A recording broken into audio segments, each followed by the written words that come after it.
Hello, friends. Stacy Anfinson here with your Tar Report market update. That's actually me down in the bottom right-hand corner, so you can see what I look like. Gonna need you to concentrate on this one a little bit, maybe a lot. The genesis of this study is I do a lot of new construction appraisals and those, so therefore I analyze the new home market a lot. And market analyst world and appraisal world, it's nice to have model names because that's the apples to apples comparison that we're looking for. So as I've written before and reported on before, you know that we have a large presence of national builders in this market, and when things don't sell, they cut price.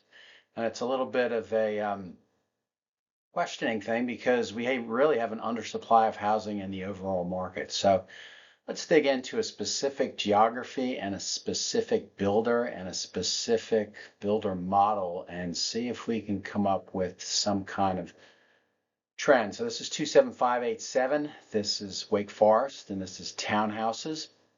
So if you look at the numbers there's 120 active townhouse listings in there, 51% are new construction, 49% are resale. It's kind of an amazing mix right there, very bets. And then 54% of all listings have an active, at least one price cut. So what we're trying to find out here is if new home builders cut prices on a certain model, does that influence the resale market as well? So if you look at the tables that I've got there, the first one, we're going to look at active townhouses in 27587. We're going to look at new construction versus resale, and then we're going to look at current list price versus original list price. And then we're going to try and determine which side is forcing the resale. So if you look down at the bottom, our definitions that we use from the key definitions, price drop. So that's current list price is below the original list price.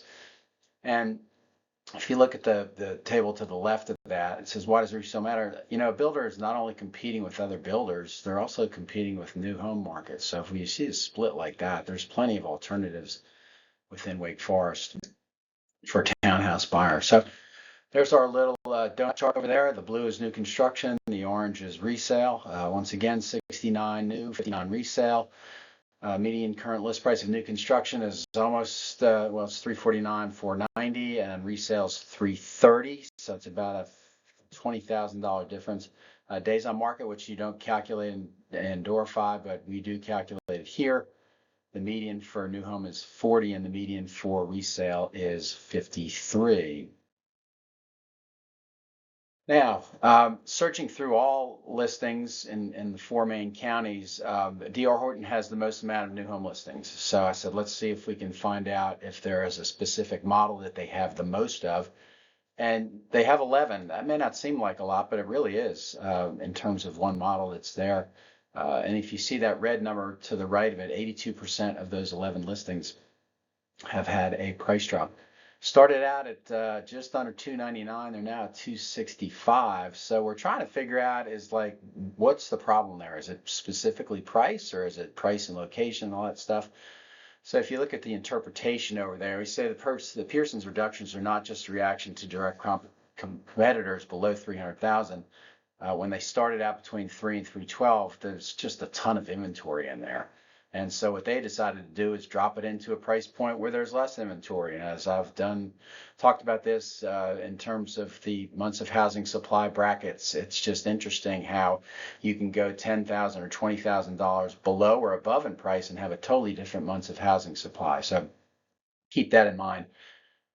So let's look at price cuts. They're not necessarily isolated to new construction. If you look at the bars here, you see that 54% of all active townhouses have had at least one price cut, 49 new, 59 resale, and then Pearson's at 82%. So that's pretty significant in terms of why are they cutting price so much compared to the overall market. One thing I think to keep in mind here is when we talked about the delta between the median list and the median new, median list price of new versus median list price of resale, builder financing is huge. It's not something that appraisers can track or market analysts can track because we just don't know if it's in there, but we do know if it's advertised, and one can assume that they are capturing a pretty decent market share of that, the national home builders are. So for these townhouses, it works out to be about a $20,000 incentive if you utilize D.R. Horton's mortgage company.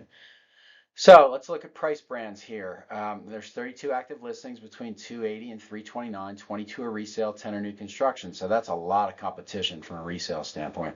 87% have had a price cut. That's amazing. And when you think of where the market is in terms of affordability, you would think that these houses would be snapped up as soon as they come on the market. But just shows you when you have a ton of competition and the supply outpaces demand, the suppliers are going to have to cut the price, which I think is a good thing. So we can see now that D.R. Horton has moved the Pearson into that, we call it the least competitive price band.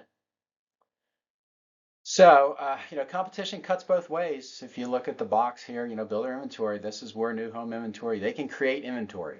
Resale market can't really create resale, can't create resale inventory. Resale alternatives, though, when you have them within the same zip, and most of these are relatively new, so you're buying something that's a year or two old, and in most cases been kept in pretty good shape.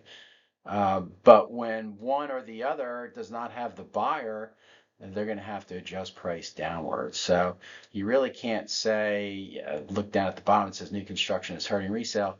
It is a yes and a no thing, but for the most part, what I found interesting in this study, it's not necessarily the case. If you notice all those resale listings, well, if there are not enough buyers for those resale listings, then essentially the amount of resale listings are hurting resale listings. So this is a pretty fascinating study to do that. So let's look at the takeaways.